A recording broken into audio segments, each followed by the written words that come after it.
January 1st, 1861. We have entered upon the new year believing that strange and dreadful events are about to occur. Since the election of Mr. Lincoln, the greatest excitement has prevailed in Washington, and many predict war between the North and South. I've always thought war so interesting in history, but never dreamed there would be a real war in my lifetime. The churches are having prayer meetings constantly. I hope God will hear all those fervent prayers and war will be averted.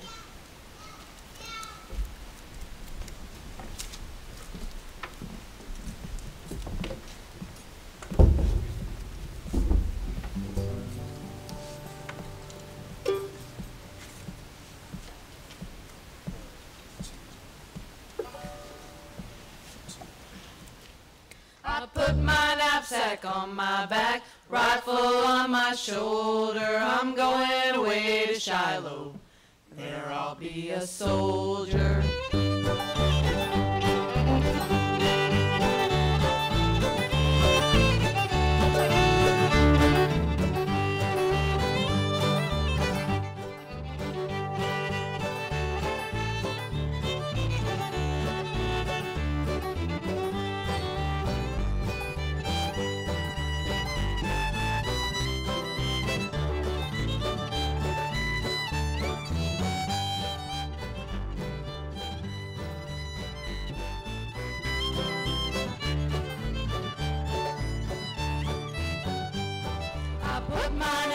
On my back, rifle on my shoulder, I'm going away to Shiloh. There I'll be a soldier.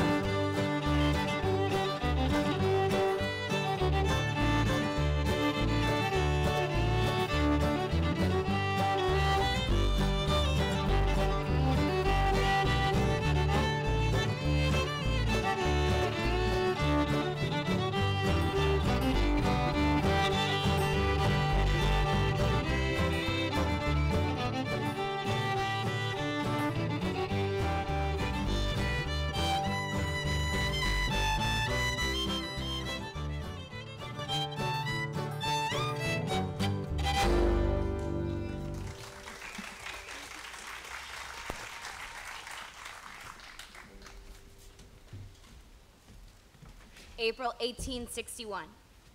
There is such excitement. The southern states are all seceding. Virginia is trying to hold on to the Union. I don't know whether I am a secessionist or not, but if this dear old state secedes, I shall too. Father is an old-line Whig and thinks the South is acting rashly. He says it is wrong to break up the United States, and at any rate, we ought to wait and see what Mr. Lincoln will do. There is a great deal of secession talk, especially among the ladies. Even the school children are excited. We young girls have a political club, and I read a paper on the situation at our last meeting. Really, I believe I am what they call on the fence, waiting to see what will turn up. I shall be scared to death if there is any fighting around here. I know I will not make a heron, for twixt you and me, dear diary, I shall be scared to death when the guns begin to shoot.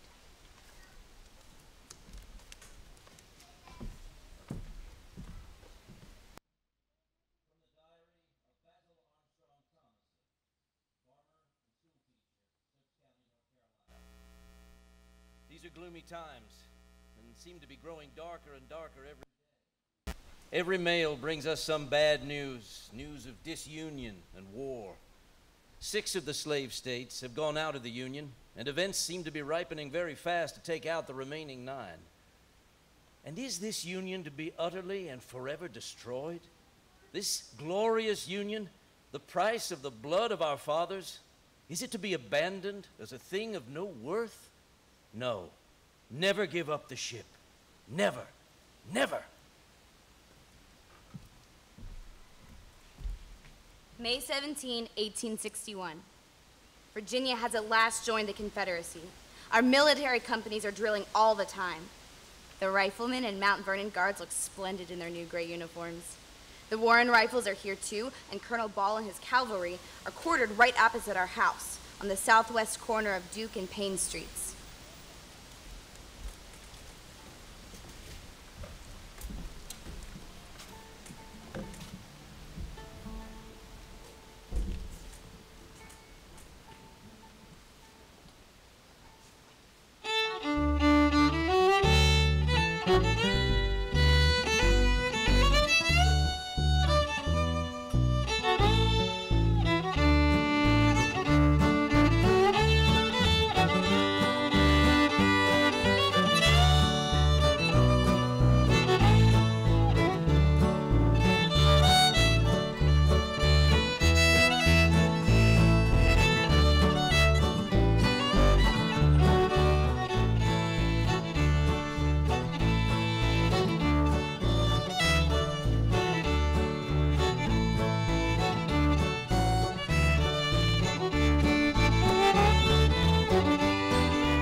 Union Private Spotswood Rice from hospital.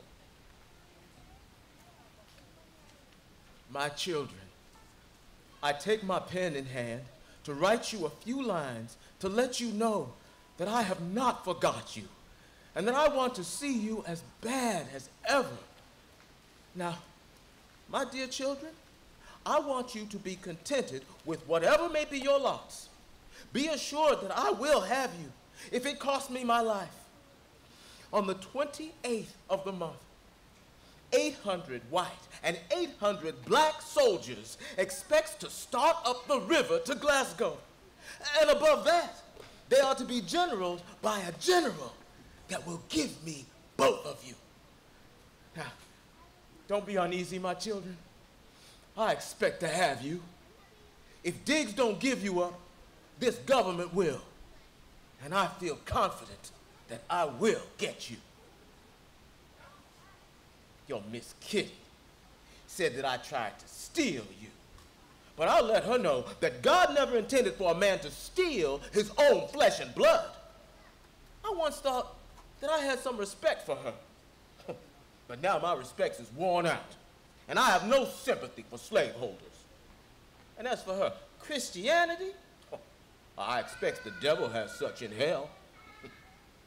You tell her for me that she is the first Christian that I ever heard say that a man could steal his own child, especially out of bondage.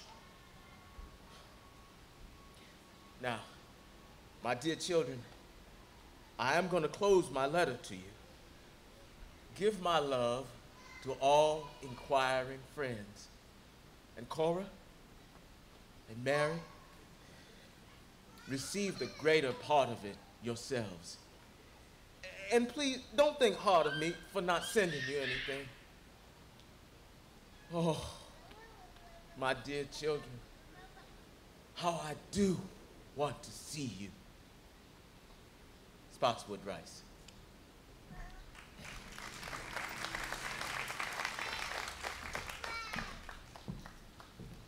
Basil Armstrong Thomason. Pa told us the war had commenced in Charleston some 2 weeks ago. Where and when will it end? And what will be the result? Freedom to the slaves? I think so.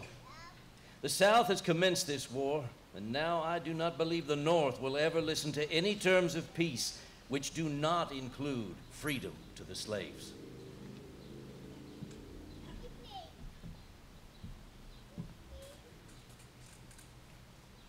Spotswood Rice. Miss Kitty Diggs. I received a letter from Cora telling me that you say I tried to steal, to plunder Mary away from you. Now, I want you to understand that Mary is my child, and she is a God-given right of my own. And you may hold on to her as long as you can. But I want you to remember this one thing, that the longer you keep my child from me, the longer you will have to burn in hell, and the quicker you'll get there. For we are now making up about 1,000 black troops to come up through Glasgow. And when we come, woe be to the Copperhead rebels and to the slave-holding rebels. For we don't expect to leave them their root nor branch. But to think that we have children in the hands of you devils. We will try you the day we enter Glasgow. I want you to understand, Kitty Diggs, that wherever you and I meet, we are enemies to each other. I offered once to pay you $40 for my own child. But I am glad now that you did not accept it. You just hold on now as long as you can, and the worse it will be for you. You never in your life gave the children anything. Not anything whatever, not even $1 worth of expenses. Now you call my children your property. Not so. My children is my own, and I expect to get them. And when I get ready to come after Mary, I will have about me a power and an authority to bring her away and to execute vengeance on them that holds her. You will know how to talk to me. Yeah, I will assure that, and you will know how to talk right, too. I want you now to just hold on to her if you want to. If your conscience tells you that that's the road to go, well, then you go that road and see what it'll bring you to.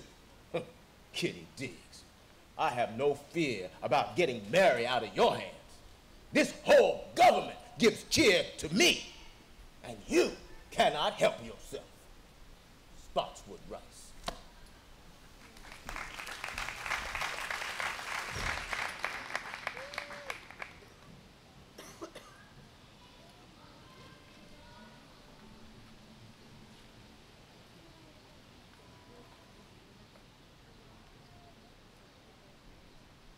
John Brown's body lies a mouldering in the grave. John Brown's body lies a mouldering in the grave. John Brown's body lies a mouldering in the grave. His soul is marching on. Glory, halle, hallelujah. Glory, halle, hallelujah. Glory, halle, hallelujah. His soul is marching on. He's gone to be a soldier in the army of the Lord. He's gone to be a soldier in the army of the Lord. He's gone to be a soldier in the army of the Lord. His soul is marching on. Glory, halle, hallelujah. Glory, halle, hallelujah. Glory, halle, hallelujah. His soul is marching on. They will hang Jeff Davis to a tree. They will hang Jeff Davis to a tree. They will hang Jeff Davis to a tree as they march along. Glory, halle, hallelujah. Glory, halle, hallelujah. Glory, halle, hallelujah. As they march along. Three rousing cheers for the Union. Three rousing cheers for the Union. Three rousing cheers for the Union as we are marching on. Glory, halle, hallelujah.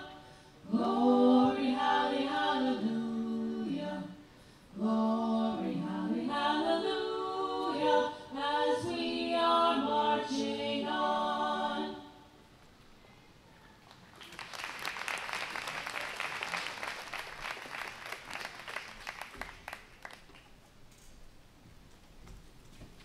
May 1861. We are just like prisoners, not allowed to go outside the gates as Yankee soldiers are everywhere. All the Southern troops and men of a fighting age, all men of a fighting age except for a few who call themselves Union men have gotten away. It is very lonely for us. The town is under martial law, and we cannot go to Washington without a pass from the provost marshal. A company of 5th Massachusetts volunteers is quartered across the street. There are also troops from Pennsylvania and Illinois, and there's marching and drilling all the time. They have dress parade on a lot near the cemetery where there is an encampment. I wonder what our boys are doing since they were driven from their homes. Yesterday afternoon, a lieutenant from the quarters came to our gate and asked Father, who was sitting on the porch, if he would permit him to come in and read his papers and letters under our trees, as it was so warm and noisy in the barracks. Father said, "I cannot refuse so simple a request, but do not extend the privilege to others, as I have young daughters." He seemed very grateful and stretched out on the grass. Now, the lieutenant comes over every afternoon and invited us to go out to see the dress parade, which we were very glad to do to vary the monotony. The white tents looked beautiful, and we enjoyed the music and the drilling. It seems sad and strange that these troops should be here when so lately our Southern boys were camping and drilling. This evening, I was sitting at the window when the lieutenant appeared and said, "I heard you singing, and if you will pardon me for the intrusion, I would love to hear you sing again." I said, "There is only one song I care to sing, and that is Contraband." He replied, "I would love to hear Dixie." I was compelled to acknowledge that I did not have the music, and it could not be procured in Alexandria.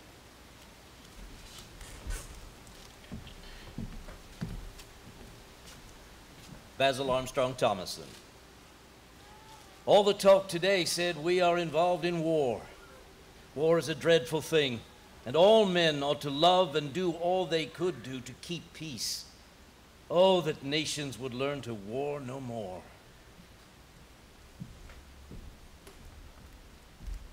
June 4th, 1861.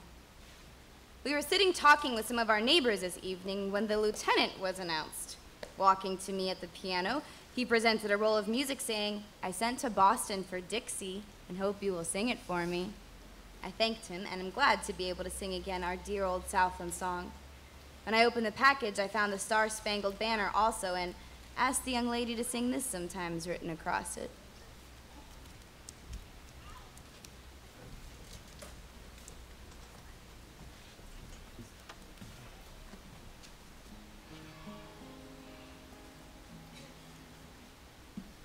General Pickett to his fiancée, June 21, 1863.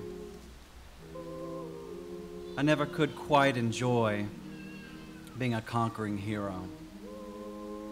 No, my Sally, there is something radically wrong with my hurrahism. I can fight for a cause I know to be just, can risk my own life and the lives of those in my keeping without a thought of the consequences. But when we've downed the enemy, when we've conquered and won the victory, I don't want to hurrah. I want to go off all by myself and be sorry for them. I want to lie down on the grass, away from all human sound, and rest my soul and put my heart to rest. Get back something. I don't know what, but something I had that is gone from me. Something subtle and unexplainable. Something I never knew I had until it was gone. Until it was gone.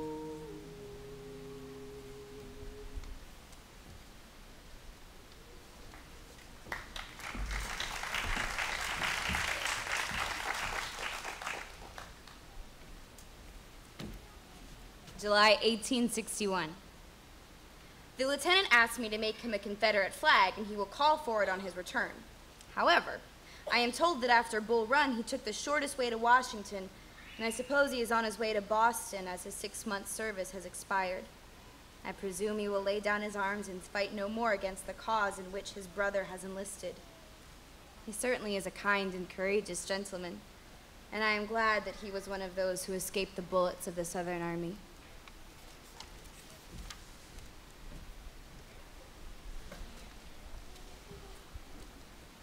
Yesterday, my men were marching victoriously through the little town of Greencastle, Pennsylvania. The bands all playing our glorious, soul-inspiring Southern airs.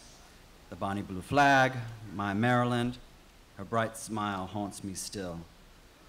And the soldiers all happy and hopeful, joyously keeping time to the music, many following it with their voices, and making up for the want of the welcome they were receiving in the enemy's country by cheering themselves and giving themselves a welcome.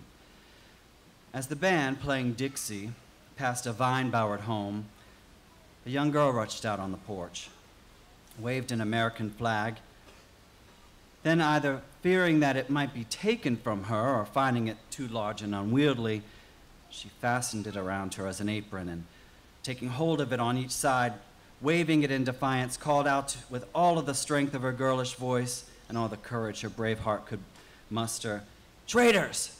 Traitors! Traitors, come and take this flag, the man of you who dares."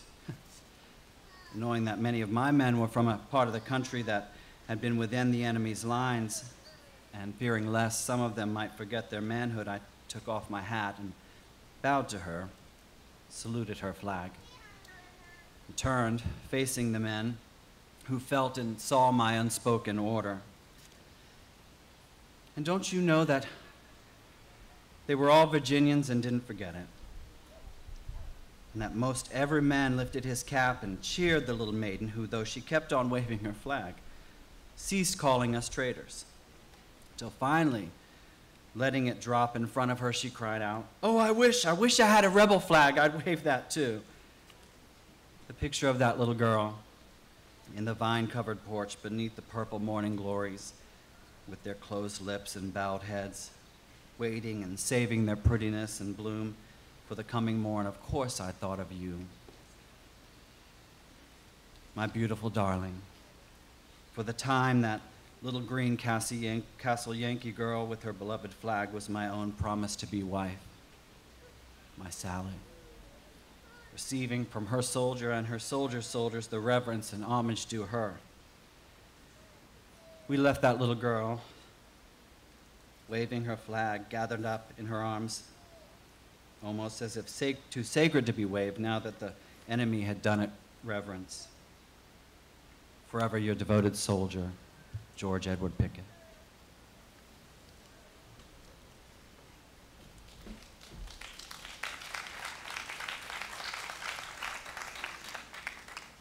June 1863. Monday afternoon, I was sitting at the front window when a squad of soldiers came marching into the yard, and seeing me, the sergeant came up bearing a good-sized U.S. flag and said, "I am ordered to lace this flag over your door." As I was alone, I took it upon myself to reply, "You will have to climb on the roof to do so." "How shall I get up there?" he said. I directed him to a grape arbor at the back of the house, and in a few moments the stars and stripes were floating over the front door. When my stepmother, who though a native of Massachusetts is a rampant secessionist, returned later on and saw what had been done, she locked the front door, put the key in her pocket, and said, "That flag may float there, but we will use the back door."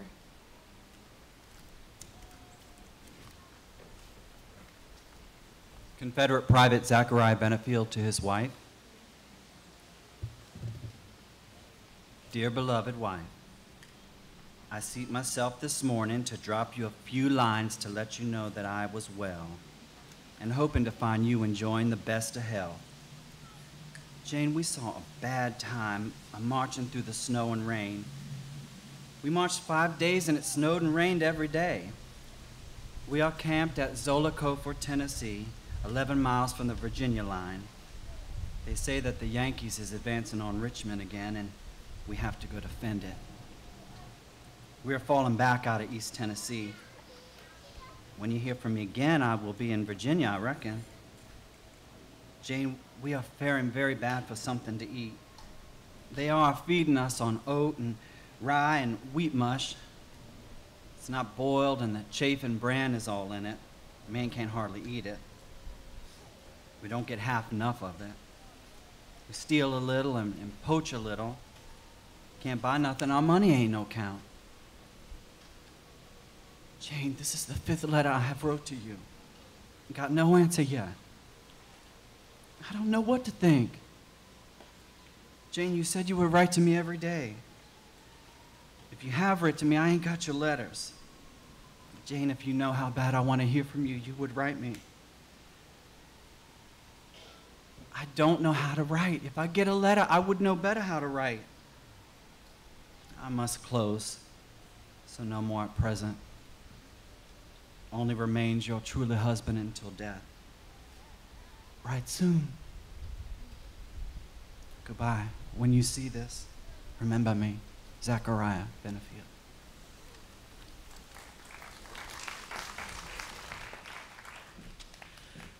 Our lovelorn Private Benefield would have known the next tune.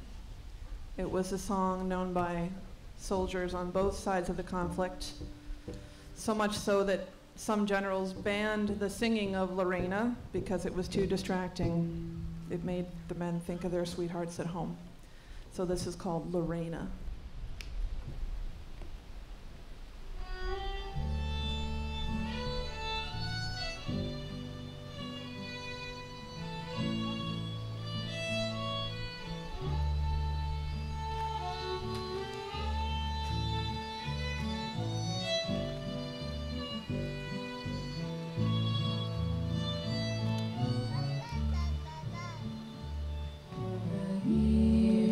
Slowly by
thank God.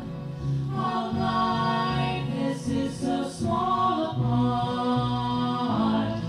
'Tis dust to dust beneath the sod. But there, up there, 'tis heart to heart.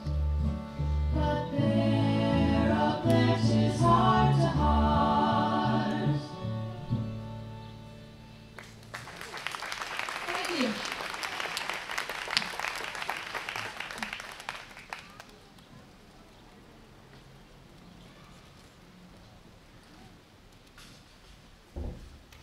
Rebecca Barrett's letter to her son.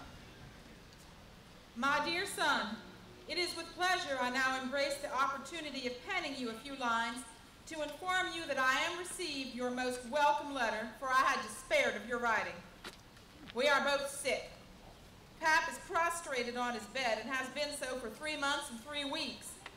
He got a little better, but it did not last long. I am very sorry that you have enlisted again, for I wanted to see you once more. You say you will send me some money. Do so, my son. For God's sake, I am needy at this time. The doctors are so dear that it takes all you can make to pay their bill. I work when I'm able, but that is so seldom. God knows what I will do this winter, for I don't. Everything is 2 prices, and 1 meal costs as much as 3 used to cost. When the rich grumble, God help the poor. For it is a true saying that poverty is no disgrace, but very unhandy. And I find it very unhandy, for if ever a poor soul was poverty-stricken, I am one. And my son, if you ever thought of your poor old mother, God grant me you may think of her now, for this is a needy time. No more, but remain your mother, Rebecca Barrett.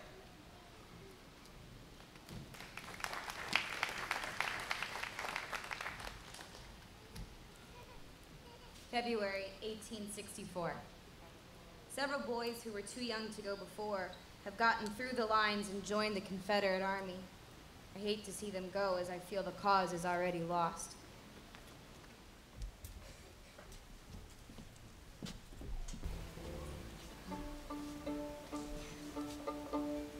We like to play the following medley of fiddle tunes from the Civil War period, partly as a narrative. It kind of follows along the path of the soldiers marching to the battlefield and going into the fray, into the battle, and the gunfire and the cannons booming, and the awful battle. And then as the smoke clears after the battle, the awful scene that is left behind. This is Washington's march and Bonaparte's retreat.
the diary of Northerner Carolyn Seabury.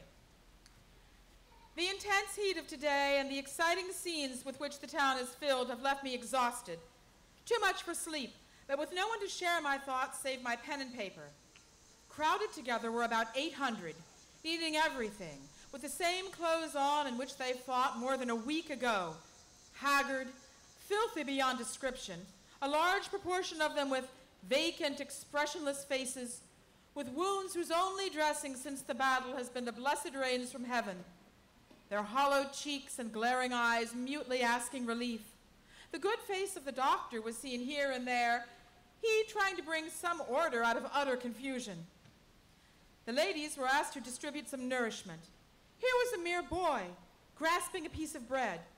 In the next cot was a man of middle age, large frame, with hands which bore the marks of hard labor. He had battled with the world in times of peace and had conquered. War had taken him from home, and now wasting sickness had destroyed the strong man. His dying words my friend could not understand. Knowing how often I had listened for the last whisper, she called me, telling him I could hear them. He roused all his strength left and whispered, "I want my body sent to my wife. I promised her. Tell her I'm willing to go. My pay is due for 6 months. She'll need it." We passed the bunk of one tall, black-eyed young man, wasted to a skeleton, but retaining the marks of a true gentleman in his wan face and manner. I had a rose in my hand and involuntarily laid it on his pillow. He smiled and turned towards it. The nurse said he'd been talking that morning early about the sweet shrubs in his mother's yard and wondering if they had bloomed. He could only say, "Thank you, I love them." I told him that he should have fresh ones every day. When we passed his place that evening, it was vacant. He lived only 6 hours after we saw him, but kept hold of the flower, the nurse said, even in death. As the surgeon walked on with us, a light-haired, sunburned boy of about 17 raised up and said, "Doctor, don't you know me? I'm so glad to see you." In vain the doctor tried to think who the boy was. At last, when told, the doctor said, wiping tears from his eyes, "I've known that boy from a baby. His father is a wealthy planter and he an only child. What would his poor mother say to see him now? I thank God no responsibility for this war rests on my shoulders." In one corner was one giving orders for battle, his eyes glaring wildly about. Now and then he would level an imaginary gun and exclaim, "There's one more damn Yankee gone." He had been 3 days and nights thus raving. No one knew him, and he had nothing about which he could be identified about his person. The poor fellow screamed to Mrs. Long, "There, Mother, I knew you would come and see me," and then made the most violent exertions to come to her, but his feet were tied. Some poor mother may be grieving now for him, longing for some tidings of her dear boy, and ere long, he will fill a grave over which will be placed on a plain board, unknown.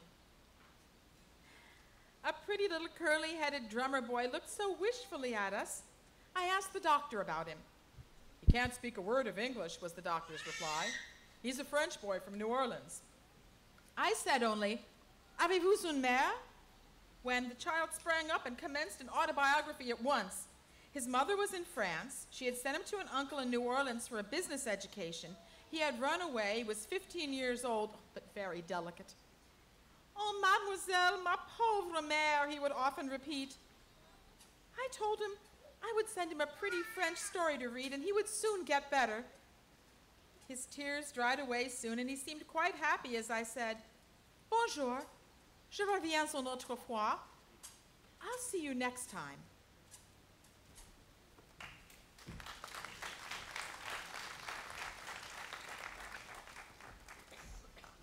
January 1865. The Union families are having fine times.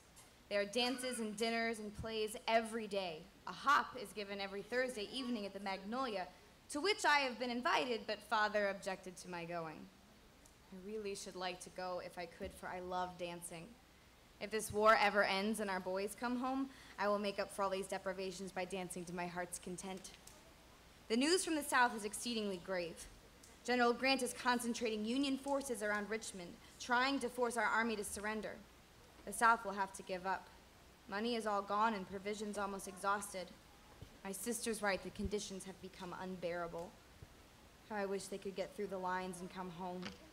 There are hundreds of our boys in northern prisons, and we are kept busy preparing and sending boxes to them. There seems to be no prospect of peace. Our brave soldiers in tatters and half-starved are holding on like grim death, although they know they are outnumbered. The 2 boys who recently joined the Confederate Army have been killed. R.W. had his head shot off in the first battle. The Union families here are gayer than ever, feeling so sure that victory is near. We go out very little, but have evenings of music at home, and sometimes a drive or a horseback ride. I spent several days in Washington last week, and for the first time in my life attended the opera. While we were waiting in the lobby for the carriage, the President and Mrs. Lincoln came out and stood right next to us. Mrs. Lincoln was beautifully dressed in a heavy white silk with rosebuds embroidered over it. She wore enormous hoops and had red roses in her hair. She's quite good-looking, but seemed tired and dull. The President is the homeliest man I have ever seen. He is tall and gaunt and looked so weary and careworn that I felt sorry for him.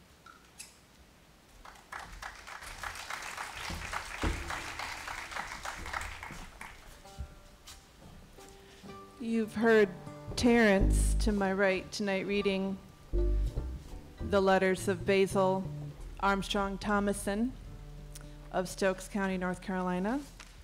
We're very happy tonight that we have Basil Thomason's great grandson playing bass for us. That's Jared Creason of Falls Church.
Confederate Private John Garibaldi to his wife.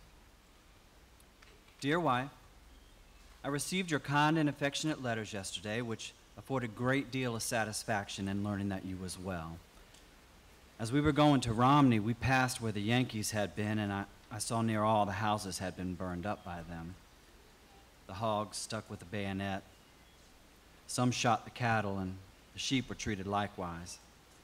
As we were coming from Romney by another road altogether, we met with an equal destruction. They killed an old shoemaker and then burned him up in his house. At another place, again, they killed another man who had a wife and 3 or 4 small children. and afterward they set fire to the house, driving his wife and children out of the door. The lady tried to go in the house to try and take out some furniture so it wouldn't be burned up, but they would not let her, so everything was burned up with the corpse of her husband. As we were coming by, some found some of his bones in pieces, and they put them in their pocket as relics.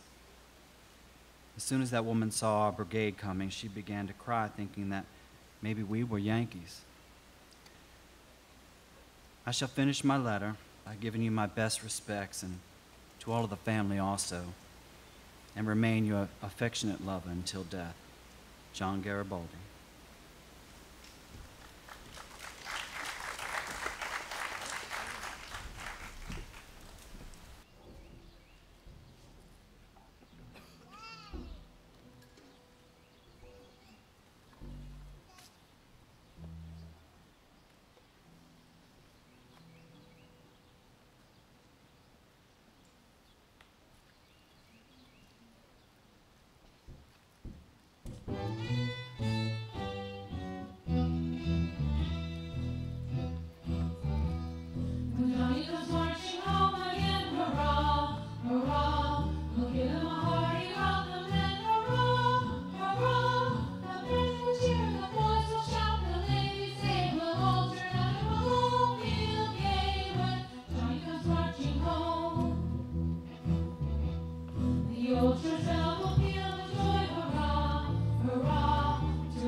Samuel Cabell, private in the 55th Massachusetts Infantry.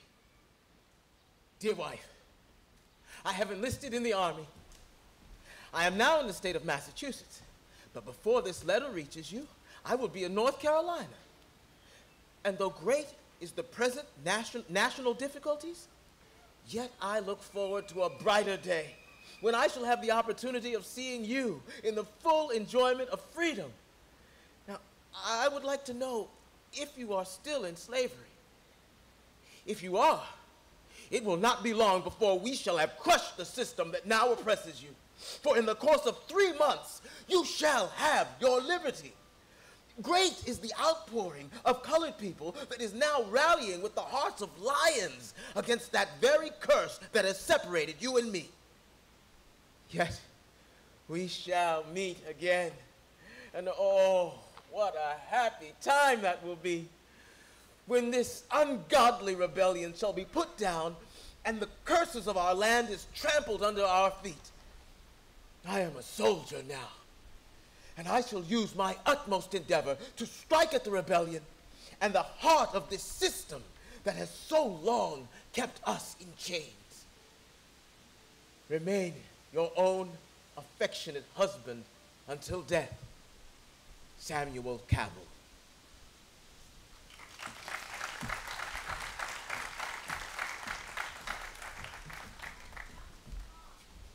April 1865. Thank God the war is over. General Lee has surrendered.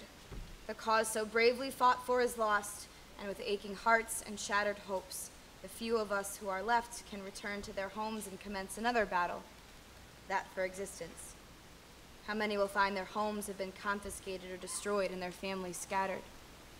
A Union man rode by last evening and called out to me as I was seated on the porch.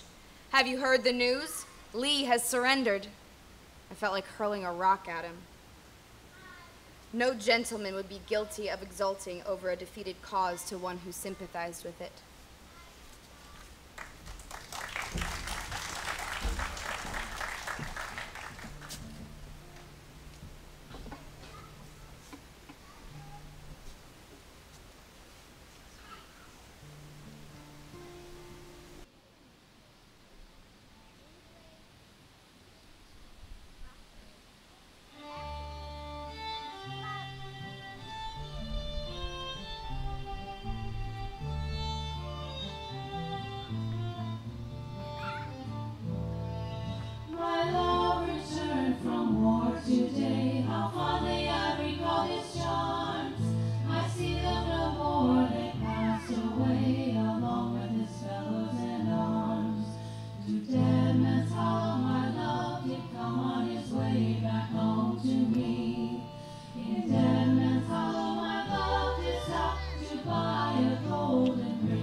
From General Nathan Bedford Forrest's farewell speech to his men.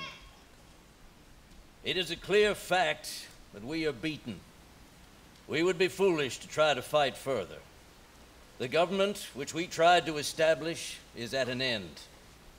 Civil war, such as you have just passed through, naturally causes feelings of bitterness and hatred.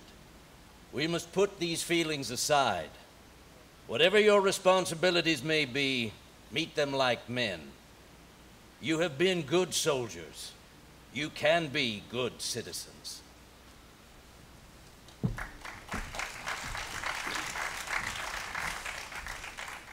From the diary of Anne S. Froebel. We hear there has been some great trouble with the regiments around Washington. Some of them were in a high state of revolt and tumult, and the colonel went in among the men with his sword drawn and was shot down instantly, and his body pinned to the ground with bayonets.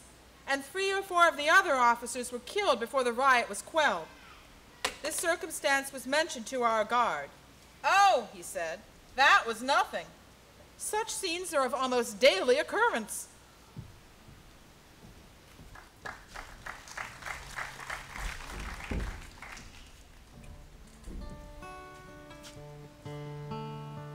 Probably everyone here tonight has been to Dead Men's Hollow and maybe not even realized it.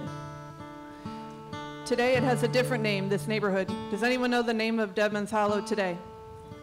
Roslyn, that's right. In the song we did, the last song we did, My Love Returned from War Today, we refer to Bill Ross. Well, Roslyn was once Ross's land. At any rate, today it's high-rises and Starbucks and stuff. But when the Civil War ended, it is not a place you would go unless you had a number of rounds of ammunition in your pocket and a couple of friends at your side. We're going to tell you about Dead Men's Hollow the way it used to be right now.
1865. Our boys of the 17th Regiment have returned, those who are left. See, McKnight lost his right arm. I just adore that empty sleeve. He wears it bravely, knowing he lost his arm in defense of Southern honor. Many others are wounded and scarred. It is good to know there will be no more fighting.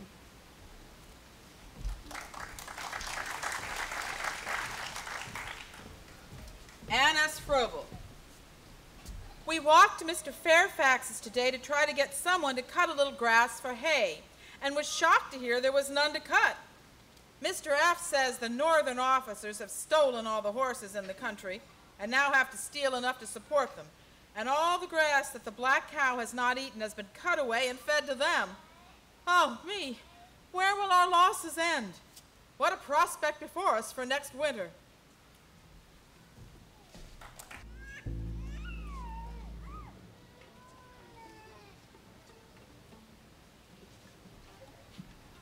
$1,300 died that day.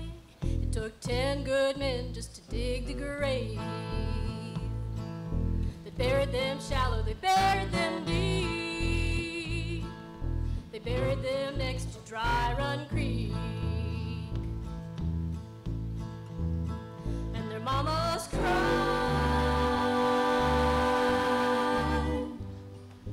Oh.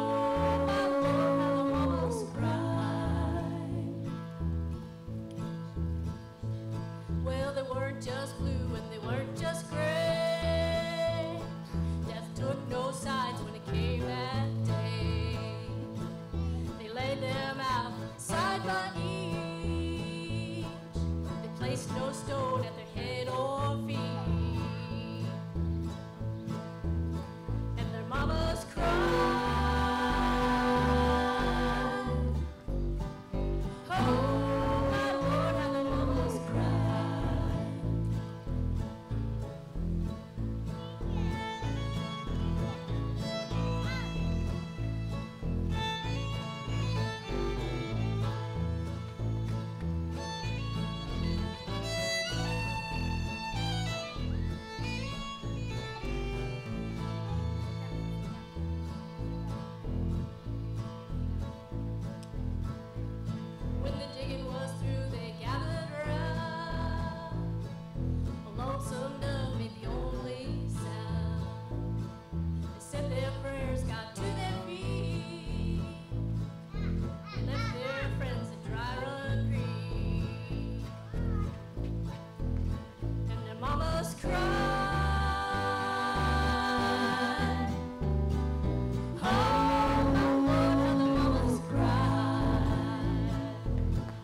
Gotten to Dry Run Creek. They fought and died right to the end. A battle that should have never been. And the mamas cried. Oh, my Lord, how the mamas cried. And the mamas cried.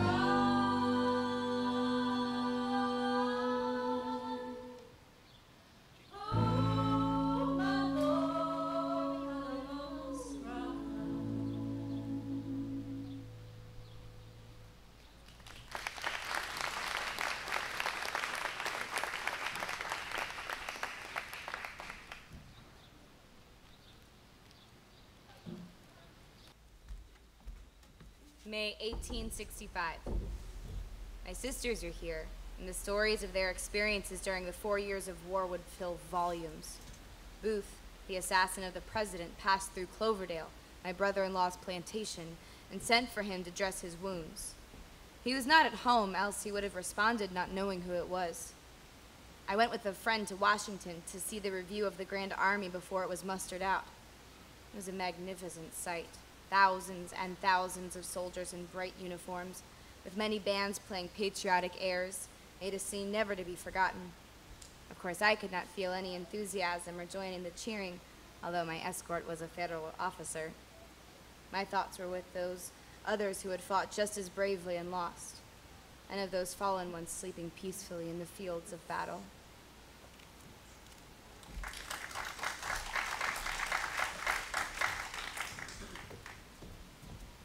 Letty Barnes to her husband. My dear husband, I have just this evening received your letter. You can imagine how anxious and worried I had become about you. And so it seems that all can get home once in a while to see and attend to their family but you. I really do think it looks hard. Your poor old mother is here working like a dog to keep soul and body together, and here am I with 2 little children and myself to support and not one soul or $1 to help us. I do think if your officers could see us, they would certainly let you come home and bring us a little money. As you receive this, let me know when you are coming home, and believe me as ever, your devoted wife, Letty Barnes.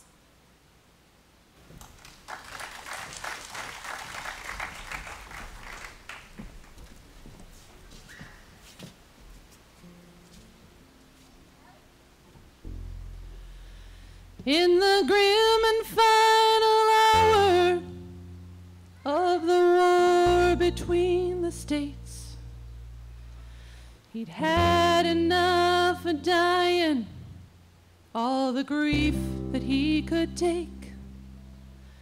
From the Appomattox courthouse, where the deed was sadly done, no place left for him to go but home.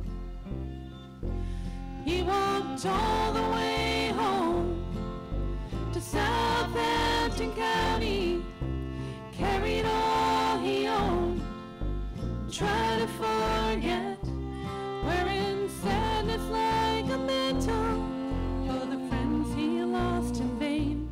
He walked all the way home to start his life again. And in the end he knew the reason why so many have been lost. For years to come the fallen would sleep beneath the cross, and what he held in angry silence time could never turn away. Just the saddest price he'd ever pay. He walked all the way home to Southampton County, carried all he owned, tried to forget, wearing sadness like a mantle for the friends he lost in vain. He walked all the way home to start his life again.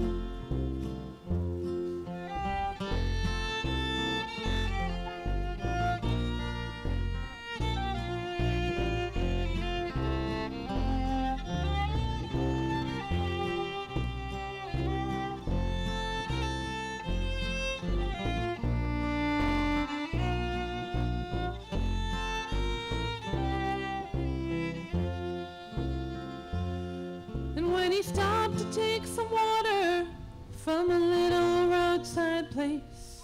A pretty southern widow sadly looked into his face, and as they talked a while, his blue eyes seemed to ease her broken heart. One day he went back and took her home.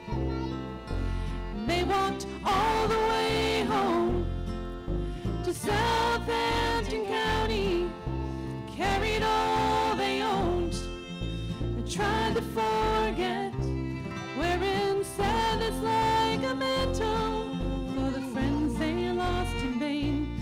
They walked all the way home to start their lives again. They walked all the way home to start their lives again.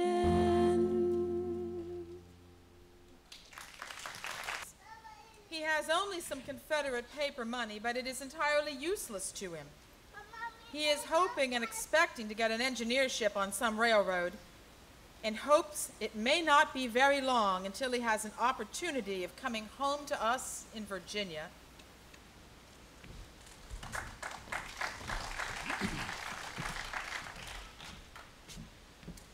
After 4 years of arduous service, marked by unsurpassed courage and fortitude, the Army of Northern Virginia has been compelled to yield to overwhelming numbers and resources.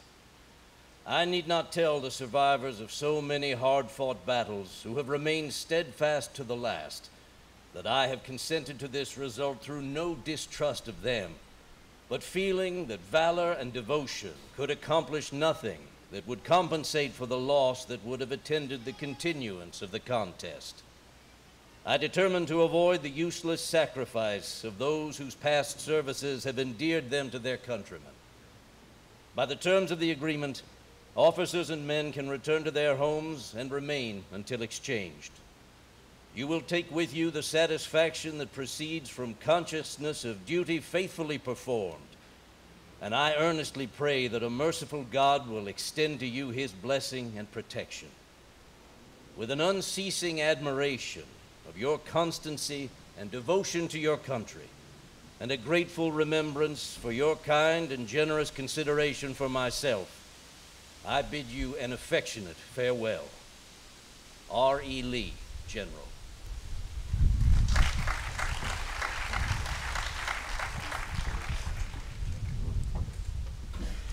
The gentleman who had a hand in writing the song we performed, Lorena, also contributed to the writing of the next song. It's the well-known hymn, In the Sweet By and By, so if you know it, we welcome you to sing it with us.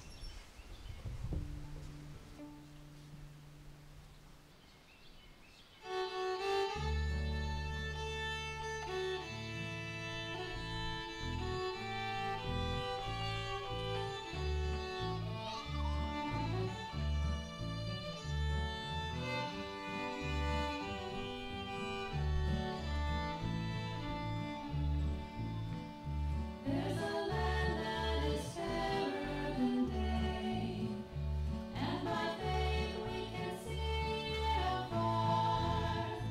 For the Father waits over the way to prepare us a dwelling place there.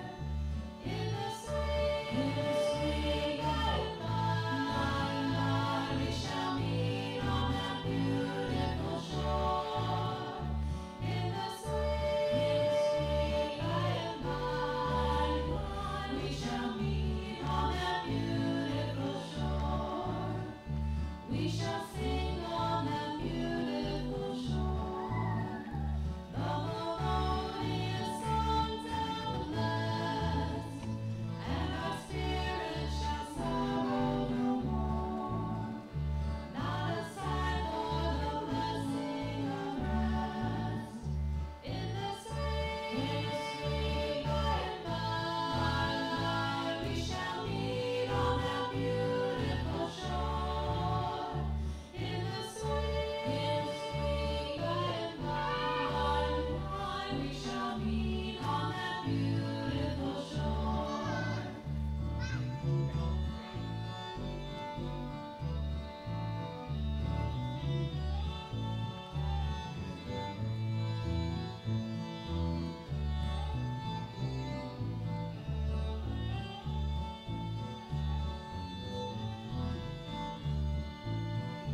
To our bountiful Father above, we will offer a tribute of praise for the glorious gift of His love, and the blessings that hallow our days.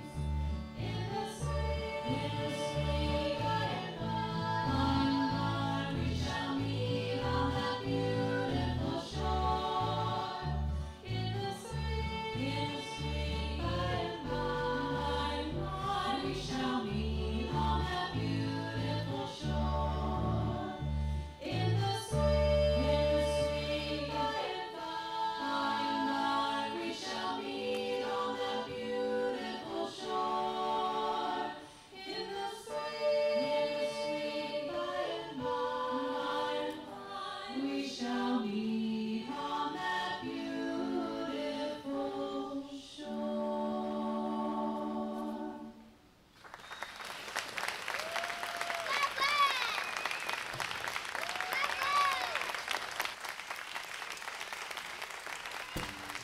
you so much to Vander, to Jason, to Joni up in the sound booth. Thanks to Arlington County Parks and Rec. Thanks to the Guillotine Theatre for building this with us.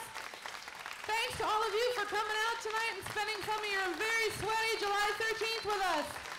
We're Dead Men's Hollow. We're so happy you came out. Thank you so much.